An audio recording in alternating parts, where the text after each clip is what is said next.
Hey everybody, hope you're all doing well and welcome back here to another edition of the Fishing Teacher.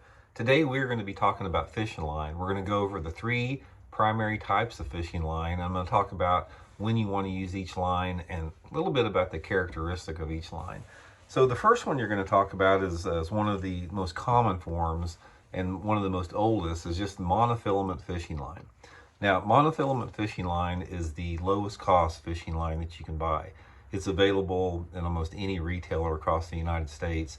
And it was the primary fishing line that anglers have used really for the past 50 or 60 years until the advent of the other lines we're going to talk about, which are fluorocarbon and braided line came out. So we'll, talk a little bit about monofilament here. The characteristics about monofilament, as far as for you guys just starting out, is number one, the cost of it.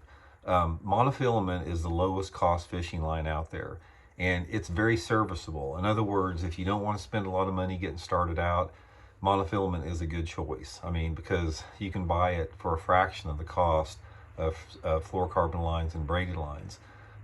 Couple different advantages or disadvantages about monofilament line. The big characteristic, I guess it's an advantage or disadvantage based upon what you're wanting to accomplish. But monofilament line has a lot of stretch to it. In other words, if you make a cast out there and you set the hook, there's a lot of stretch on that line, and the longer your cast goes out there, the more stretch that you have.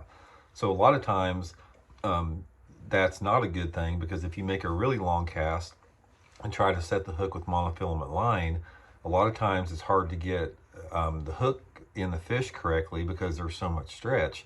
But on the other hand, if you're making a short cast with monofilament line, you want that stretch, because a lot of times if you don't have very much line out when you set the hook, you need some stretch so you don't break the line or pull the hook out of the fish's mouth too soon. So there are some advantages. But overall, the biggest advantage of monofilament line is the cost. It's much cheaper. Now the next is the fluorocarbon line. Fluorocarbon line is relatively new speaking as far as compared to monofilament. It's been out for about 30 years now.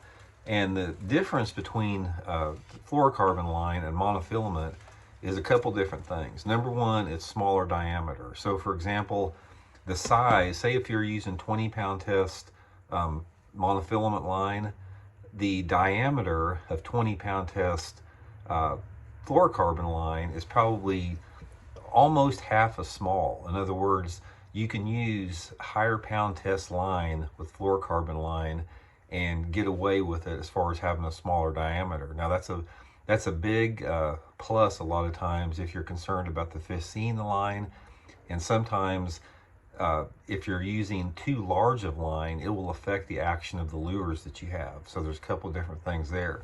Another thing about the fluorocarbon line is it's less visible in the water. Fluorocarbon line almost turns invisible in the water, which is a really big help as far as getting those fish to bite it. Fish are smart, fish are not stupid, and a lot of times on certain lines they can see the line in the water, especially if the water's clear. It will cost you strikes. So big advantage of fluorocarbon line, it's clear. But the main advantage of fluorocarbon line that a lot of people like over monofilament is it has less stretch in it. It probably has half the amount of stretch. So on a longer cast, you don't have to set the hook as hard and you can land a lot more of those fish.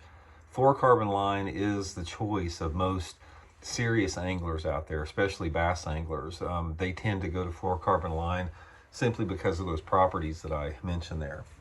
And finally, what we have is braided line. Now, braided line, actually braided line like Dacron, it's been around for even longer than monofilament, but braided line it's no stretch whatsoever in it. It's like it's made with a braided tinsel, and you literally have zero stretch. That's the big advantage with braided line, is the strength of it. Braided line is very visible, as you can see, so there's a disadvantage with that. But you want to use braided line in times that you need excessive power. Say if you're fishing around, trees in the water that are really thick, or around real thick grass beds, stuff like that. You want that strength and you want that strong line to get those fish out of there really quick. Also, if you're doing stuff like catfishing, you know, catfish, the line visibility doesn't bother much, so it's a really good line for catfishing. But anyway, guys, that's the 3 primary lines. The monofilament advantage is the low cost, low stretch. The fluorocarbon lines, the advantage is it's got less stretch, it's invisible in the water, and the diameter smaller. And then the braided line, you have 0 stretch with braided line, and that's an advantage at certain times for certain fishing techniques. So anyway, guys, that's just a few tips on fishing line. We'll be back soon with another tip. Thanks for tuning in.